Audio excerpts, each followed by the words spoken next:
अस्सलाम वालेकुम दोस्तों, मैं हूं हिशाम अमरीज और आज की वीडियो बहुत खास और दिल दहला देने वाली है।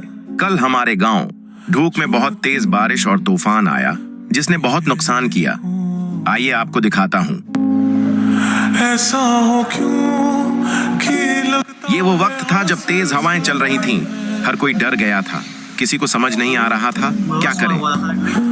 मेरे हो। ये हमारे एक दोस्त के घर की छत है जिसका सोलर सिस्टम गिर गया।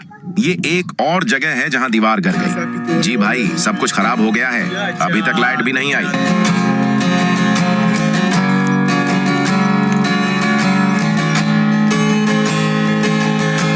ये मेरे चाचा का घर है जो सऊदी अरब में होते हैं। घर में कोई नहीं रहता, इसलिए ये हालत है। अगर कोई मौजूद होता तो शायद बचाव हो जाता। दुनिया से और तुम। ये सब कुछ हमें एक सबक देता है कि हमें अपने घरों का ख्याल रखना चाहिए, छतों को मजबूत बनाना चाहिए और गांव में मुश्तरका तौर पर काम करना चाहिए।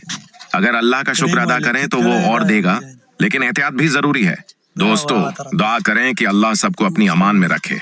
अगर आपके इलाके में भी ऐसा कुछ हुआ हो तो कमेंट्स में जरूर बताएं और वीडियो पसंद आई हो तो लाइक, सब्सक्राइब और शेयर जरूर करें।